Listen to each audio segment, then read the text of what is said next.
Hello students, open your textbook lesson number 16. Let's move on. Places of pilgrimage.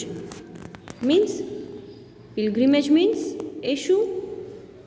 Pilgrimage means જાત્રાના સ્થળો, યાત્રાધામ. Okay. So in this lesson we are study about pilgrimage. So India is a land where many great religions were born. કે India એક એવો દેશ છે કે જ્યાં ઘણા બધા રિલિજિયન્સ ધર્મનો સમાવેશ થાય છે, ઘણા બધા ધર્મનો બોર્ન થયો છે, જેવા કે Hinduism, Buddhism, Jainism and સિખિઝમ organised here.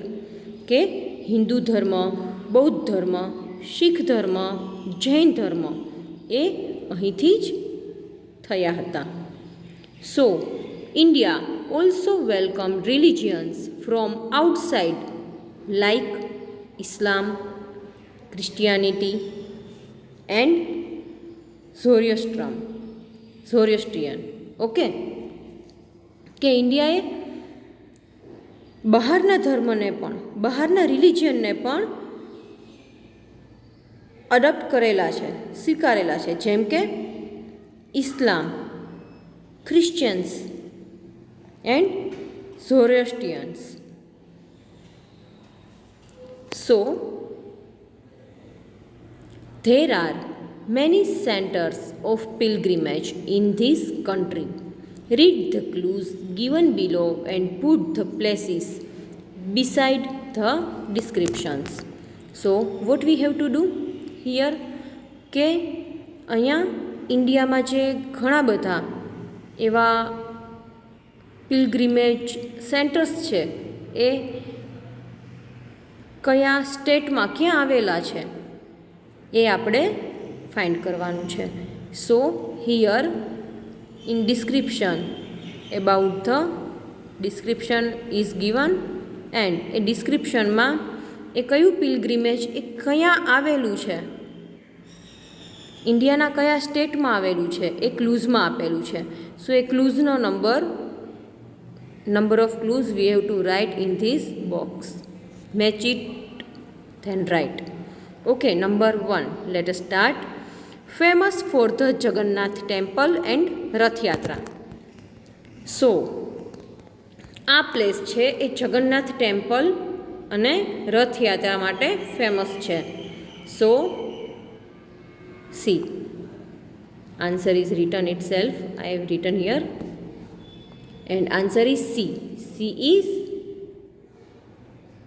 Puri. A Jagannath temple ક્યાં આવેલું છે? પુરી ઇન ઇન્ડિયા. એન્ડ એને આપણે જગન્નાથપુરી તરીકે પણ બોલાવીએ છીએ, જગન્નાથપુરીથી ફેમસ છે. So this is the Jagannath temple, જે એક પિલગ્રીમેજ સેન્ટર છે, યાત્રાધામ છે. Number 2, the birth place of lord Krishna. કે લોર્ડ કૃષ્ણનું, ભગવાન કૃષ્ણનું બર્થ પ્લેસ, એમનું જન્મસ્થળ છે. સો ઇટ ઇઝ જે મથુરા. લોર્ડ કૃષ્ણનું birth place Mathura. This is Mathura.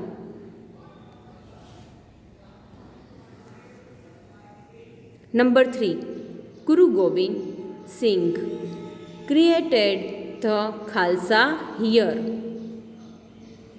Answer is F, Anandpur Sahib. This is Anandpur સાહેબ એન્ડ ગુરુ ગોવિંદે અહીંથી જ ખાલસા ક્રિએટ કરેલું હતું. Number 4, the golden temple is situated here. તો જે શીખ ધર્મનું સૌથી ફેમસ ટેમ્પલ છે જે એ golden temple. It is in Amritsar. H, Amritsar, the golden temple. Number 5, an important Jain pilgrimage centre in Karnataka. તો જૈનોનું જે જૈન છે એમનું પિલગ્રીમેજ સેન્ટર યાત્રાધામ એ કર્ણાટકામાં છે. જે મેઇન છે એ કયું છે? Number G Shravana Belagola. C Shravana Belagola. Number 6 Prayag and Sangam are the other names of this place. So this place name is A Allahabad. આ પ્લેસ અલ્હાબાદમાં આવેલું છે એન્ડ એ હિન્દુઓનું ફેમસ પ્રયાગ એન્ડ સંગમ કહે છે. સી ધીસ એ અને અહીંયા બે રિવરનું સંગમ થાય છે. That's why it is called Prayag and Sangam. And this both river is એ કઈ રિવર છે તમને ડિફરન્સ બતાય જ છે કે એક રિવર છે એક ગંગા છે and second one is Yamuna. અને એ બંને રિવરનો અહીંયા સંગમ થાય છે. That's why it is called Prayag and Sangam. Number 7 this place in Bihar is one of the most important Buddhist pilgrimage centre. B is Bodh Gaya, જે બિહારમાં આવેલું છે એન્ડ બુદ્ધિસ્ટ પિલગ્રીમેજ સેન્ટર કે જે બૌદ્ધ ધર્મનું યાત્રાધામ છે. સો ઇટ ઇઝ બોધ ગયા ઇન બિહાર. એ ક્યાં આવેલું છે? Bihar. The kingdom of lord Krishna in the west. કે જે કિંગડમ છે લોર્ડ કૃષ્ણાનું તો એ Dwarka. C Dwarka. Okay. Next one the dargah of Khwaja Moinuddin Chishti is here. So A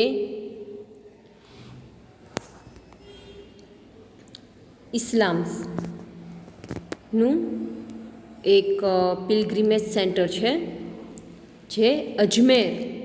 it's answer is E Ajmer. એ ક્યાં આવેલું છે? Ajmer. C Khwaja Moinuddin Chishti. Number 10 the mortal remains of Saint Francis Xavier that are kept here make this an important pilgrimage site for Christians. So એ saint Francis છે, Francis Xavier, એમને અહીંયા રાખવામાં આવેલા છે અને એના લીધે જ એ એક ઇમ્પોર્ટન્ટ પિલગ્રીમેજ સેન્ટર છે ફોર ક્રિશ્ચન્સ. એ ક્રિશ્ચન્સ માટેનું એક ઇમ્પોર્ટન્ટ પિલગ્રીમેજ છે. It's name is the Goa.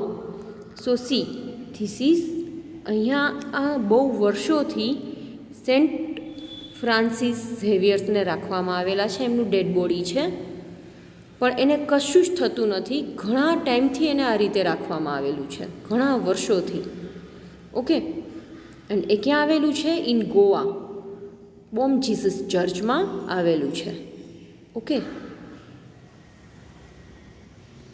So students, here we and hour lesson and I am sending you the PDF of this lesson that you have to complete in your classwork book, and along with this also I am sending you the PDF of textbook that also you have to complete in your textbook. Till then, bye bye.